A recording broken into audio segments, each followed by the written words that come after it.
Every year, Southland Disability Enterprises holds an awards night. It's incredibly exciting for our guys and their families. Yeah, we're getting done. I got my frock out already. Everyone looks forward to it and puts their best clothes on and loves it. This week, you've struck us on a week that has been most unusual because coronavirus came to town. Mum's now been ordered to stay home because they're testing them all for corona. OK, I've come as a bearer of bad news. This is not fair!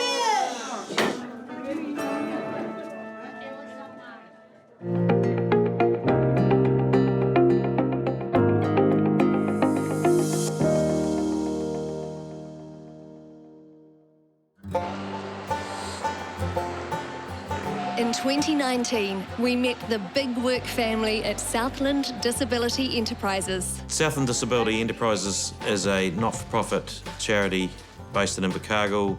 We employ a little over 100 people. 80 of those 100 people have a disability, mostly a intellectual disability.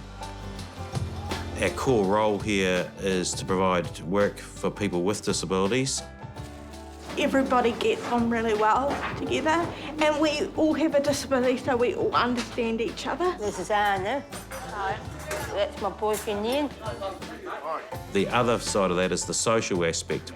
Actually having some conversations with our people. They want to tell you about their family, their love life, their food life, all the things that matter. This one's gold.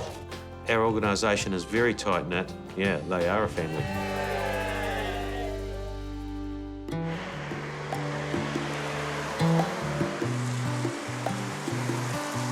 This year, we went back to join the team as they prepare for the most important night on the social calendar.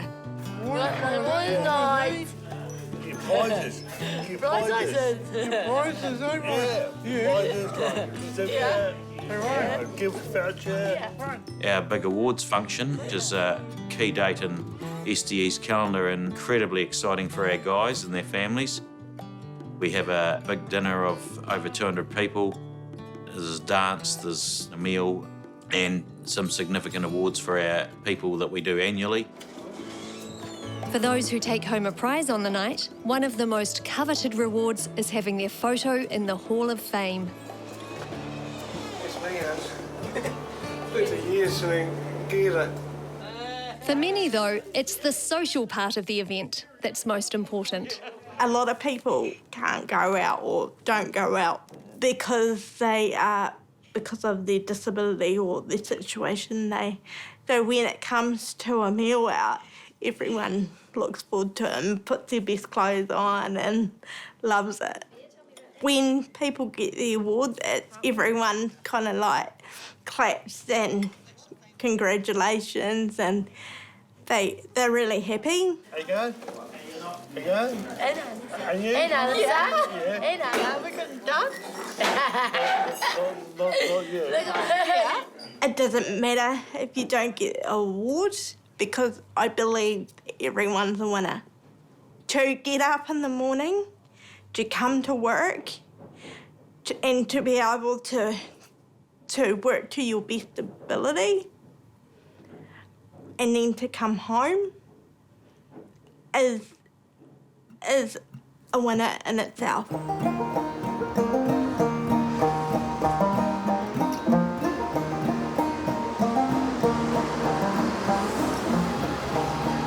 This workforce is unique, and unless you ever work in a workforce such as this, you never really get the full understanding of just what a contribution to society these people bring for all of us.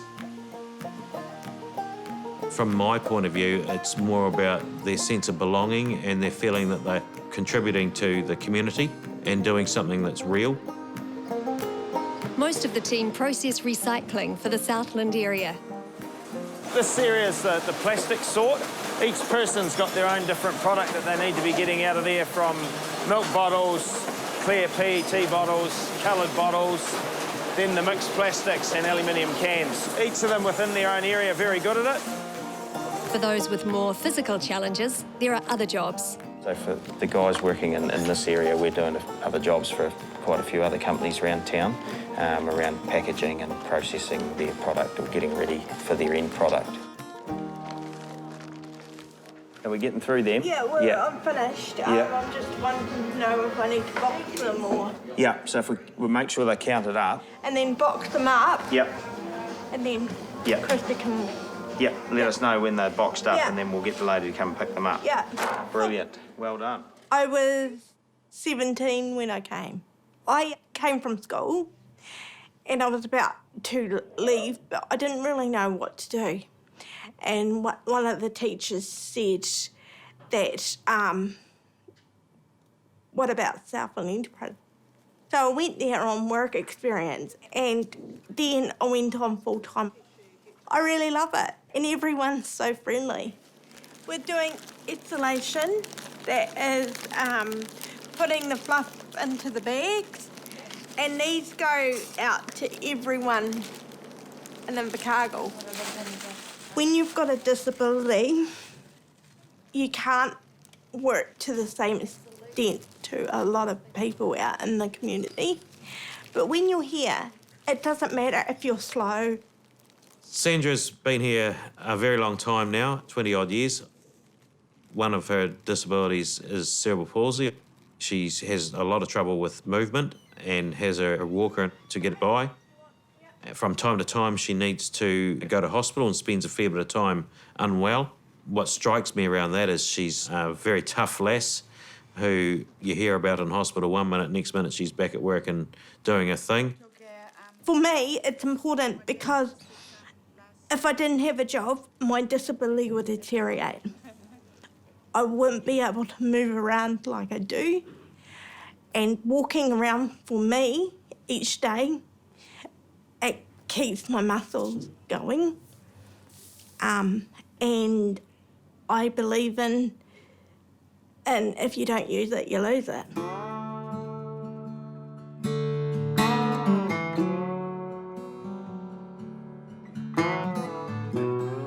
She said a lot of her tendons released and stretched. She said screws put on her feet and bone grafts on her feet. She had a funny wee walker thing when she was about 5, and then she progressed to what they call elbow crutches. Pretty much been on sticks since then. Due to my cerebral palsy, I get a lot of incontinence, and I felt like I couldn't go out or do anything. Then one day, my bladder didn't work at all. I ended up having an operation, and the operation was huge. It was quite a hard time for me because I had to relearn how to walk and everything again. I believe that what I went through makes you stronger, and I believe I'm a stronger person because of it. She's probably got a lot to moan about, but you never hear her moaning, so when you strike a character like that, it sort of impresses you beyond others that you may meet in life.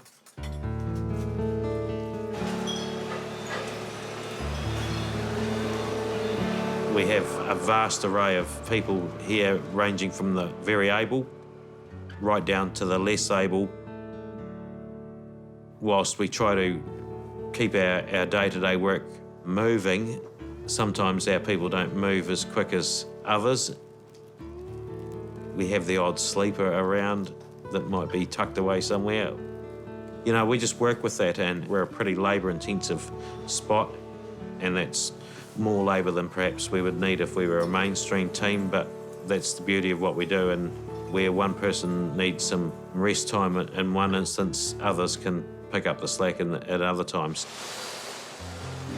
I don't believe it's just about work. Yeah. It's about people having a purpose and come to work.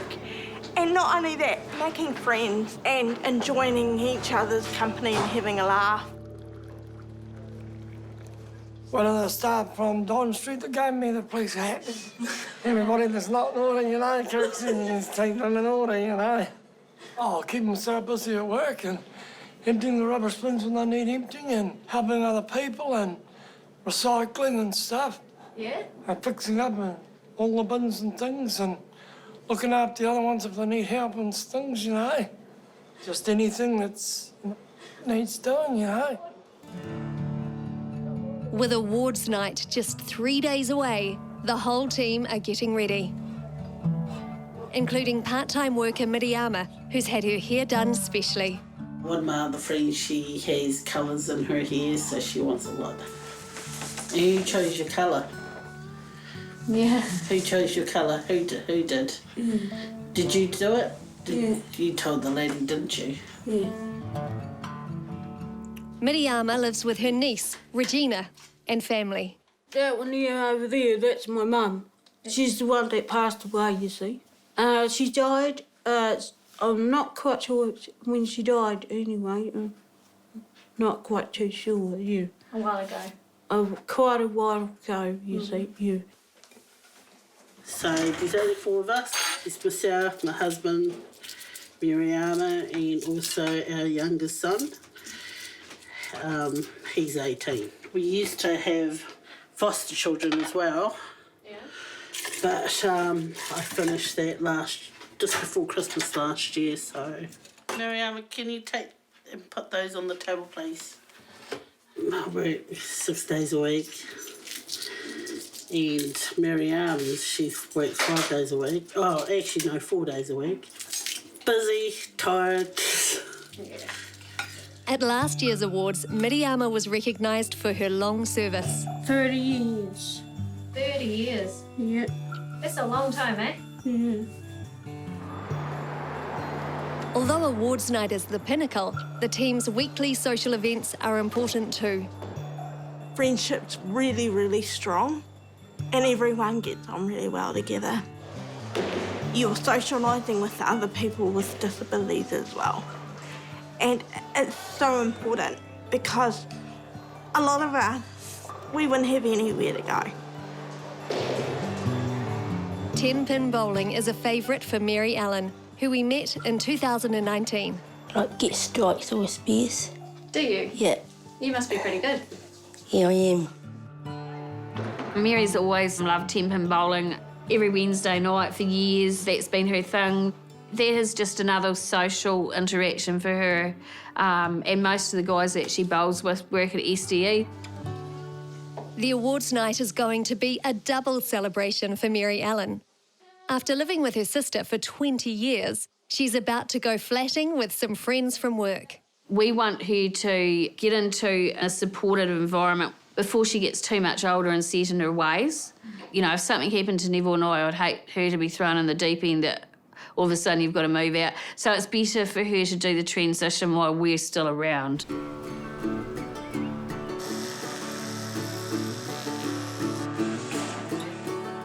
She's amazing. She's so focused on her little routine every morning that she wakes up with no alarm clock.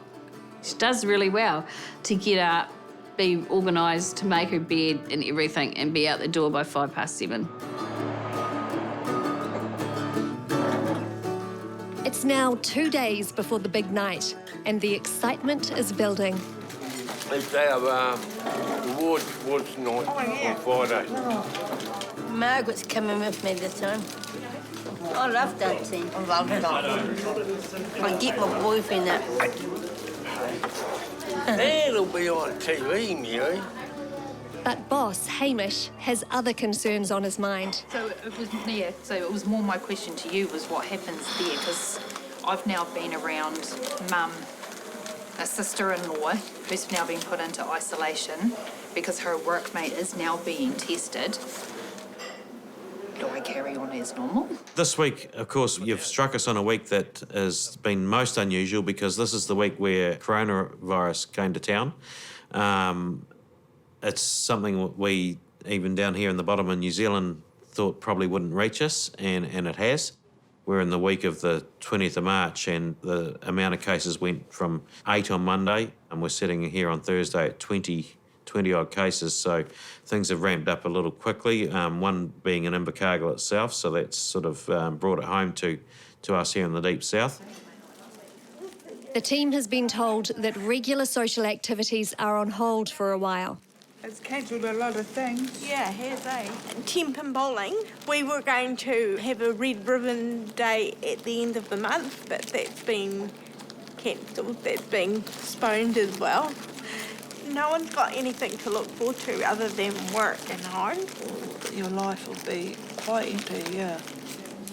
We do come from the number 8 wire Shelby Wright type background, but it's a global issue right now, and so we have to take it that seriously, because we certainly have a more vulnerable workforce than most.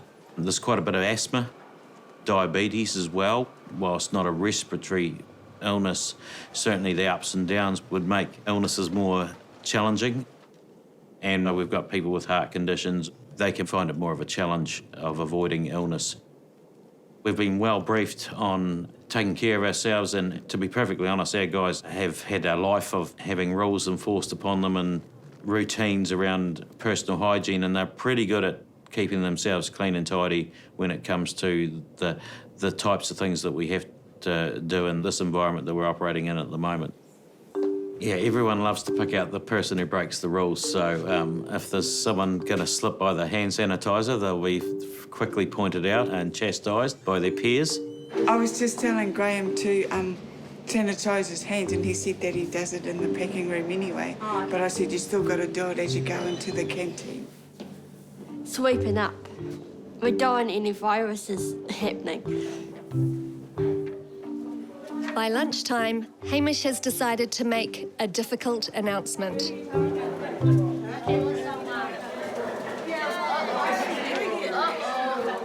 Okay, good afternoon. Look, I've come with some as a bearer of bad news that due to changes in the situation regarding the coronavirus advice, we're going to have to cancel the awards dinner on Friday night. That means, for those of you that don't know, that means we won't be having it at all. That's not fair. No. I was really looking forward to it. Really unfortunate, isn't it? Yeah. We always have a great time. Just this morning, given how the advice has changed daily over the last week or two around the coronavirus outbreak, we've had to make the decision to cancel the event. I'm really sad about the dinner, but we need to tell our families and caregivers, those of you that had people coming along with you. So speaking of keeping ourselves safe, this is a really good opportunity to remind you that we need to remember our hand washing. We need to avoid touching each other. We also need to make sure that as best as we can, we keep our distances when we're with people. And yeah, it's not a hugging day anymore, Rosie, which is really sad. Some, like Sandra, are drawing on their resilience. It is a bit sad, but I'd rather it be safe than sorry. And the other thing too, when this all settles down, no reason why we can't go out for a meal and things like that. So. But for others, it is devastating. Rosie's elderly father was going to be coming with her this year. Yeah. Okay. You have to tell him it's next year. Next year. Yeah, now. No, that's cool. As if he's still around. He'll be still around. He said he's 91 next year, so. One of those most upset is Mary Allen, who was looking forward to having a dance on the night with her sister Margaret. I have to do what Margaret's going to say. I've already seen Margaret today. Yeah. Oh, she's a bit sad about it too. Yeah. As the team deals with the disappointment of losing awards night, Hamish is concerned about the workplace too. So we've had to revisit our staff lists and just identify those people that are the most at risk, and obviously prioritise them in terms of who we would relocate if and when we need to do that. We're also guided by their own caregivers as well. They all have their own opinions on the risks, and we don't want to be worrying them because their person should be home, so we'll work with them to make sure that they're being cared for. We're a company of more than 100. On the site at any one time, there's usually more than 80. So we need to find a way to be able to reduce that and do our core essential jobs Obviously, that'll come down to the most vulnerable and the next step and the next step until we get down to the real bones of the business in terms of processing. And as advice comes, we'll do our best to manage that, manage our way through that. So, yeah, a bit of a tricky time. Before the week is out, it's not just social life that has been cancelled. I got home on the bus and I rang Mum and I said, Mum, I've got no work tomorrow. And Mum said, what's happened? And I said, it's to do with this virus. Well, it's now March 31st. We've been in lockdown 5 days. In the workplace since then, we've had our mainstream workers under the essential worker clause doing an environmental clean-up here, because you can't walk out of an organisation like this and leave a significant amount of product on the ground. Quite a shock, because we've got about 30 or 40 of our people in an independent situation, and whilst they have supports, you're right, some of them weren't quite sure about how they were going to manage that. Although she usually lives in town, Sandra is seeing out lockdown with her parents on the farm. So I've gone home to Mum and Dad because I'm getting a lot more exercise around the paddocks and things like that. So I'm keeping up with my physical fitness. I'm lucky in the fact that I've got good parents and that I can come home, where I feel sorry for the ones that are living on their own and can't do a lot for themselves, won't be able to have to stay in their own bubbles. For Mary Ellen, lockdown has paused a big transition in her living situation. Well, Mary can tell you what she's been up to. What's been happening for you, Mary? What's happening soon? Or what was going to happen? I will go flatting. We would have been moving into the flat last Saturday, but because of the lockdown, yeah, we definitely thought it was too much to expect to go into a new environment and be in lockdown. The flats that they have are really great. There's, how many people do you know, Mary? Chantel. Yeah. Hannah. Yeah. So she's going into the flat with 2 other girls that all work at SDE, so they can all catch the bus together, and so just like a little community of their own, which is quite cool, isn't it, Mary? Yeah. Yeah. So I think Mary's are you looking forward to it, Mary? Yeah. For some of the team, lockdown has also meant missing out on the highlights of their weekly routine. What's your favourite, Miriam? Like, doing some groceries and stuff like that. Groceries. She still doesn't seem to comprehend, you know, like she'll go, what are we doing tomorrow? Or, you know, because she's so used to a routine and all of a sudden everything stops. I feel sad because of her lack of understanding of what's actually going on, because I can't make things better for her to know what's actually really happening. Well, I'm missing everybody. It's just going to work and it's more or less chatting to people. It's more or less telling what we've been doing for the day or what we've been doing for the weekend. You know, it's just little things like that you completely miss. For many of the team, losing awards night has been the hardest blow. With her hair done specially, Miriama was ready for her big night. I didn't realise there was no meal that night. I was just so busy, sort of wrapped up with what was going on.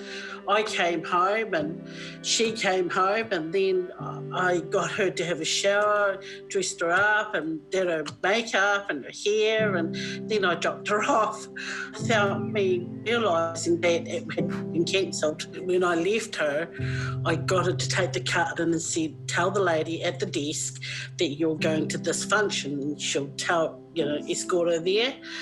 But there was no function at all. It had been cancelled. They had been trying to ring me on my phone with my phone not being turned on. They had finally got a hold of somebody from her work, but she couldn't remember where she lived. So she was just really disorientated with the whole thing. We'd love for there to be a special way to give the awards out this year, given the unusual year that we're having, and also to ensure that we make sure that we celebrate those people that normally have been deserved winners up there on the stage on the night. So, you know, if there's a unique way in which that could happen, that would be really exciting for the guys. To make sure that this year's winners don't miss their moment, we decided to ask someone special to help out. Good evening and welcome to the TVNZ studio for this special video. I'm Hilary Barry. We're still under lockdown because of the coronavirus, and I'm sure we're all experiencing the havoc it's wreaking across the country's social calendar. One of the biggest social events of the year in Invercargill is the annual awards night held for the wonderful people who work at Southland Disability Enterprises. We want to make sure these hard workers still get the celebration they deserve. So instead, we thought, why not present the winners from here in the studio? Let's start with the Aptitude Award. This person is incredibly conscientious in the working environment. They have a great attitude and sense of humour. The runner-up for the Aptitude Award is Deborah Soper. The winner of the Aptitude Award is Jake Taylor. The valuable member of SDE and runner-up for the X Factor Award is Mary Ellen Joyce. And a conscientious team member, often referred to as the CEO of SDE, is our winner of the X Factor Award, Miriam Matei. And now for the top honour, the Employee of the Year. Working very hard in their role and continuing to go over and above to complete their job to the highest standard, the runner-up for Employee of the Year is Paul Burtonshaw. Nice. And the winner of the Employee of the Year award has been a long-standing member of the SDE team, overcoming health issues that have impacted on their life on a regular basis, but they've not let that slow them down. This person completes their work to a very high standard with an outstanding attitude towards their work and their colleagues. This person is a valuable member of the team and SDE's Employee of the Year, Sandra Wilson. It's a bit of a surprise. My name was mentioned and it was like, what? Yeah, it would be nice that when we can get back to normality to, you know, celebrate it with everybody else. And to me, everyone's a winner as long as they come to work and socialise and smile on their faces at the end of the day. That is winning.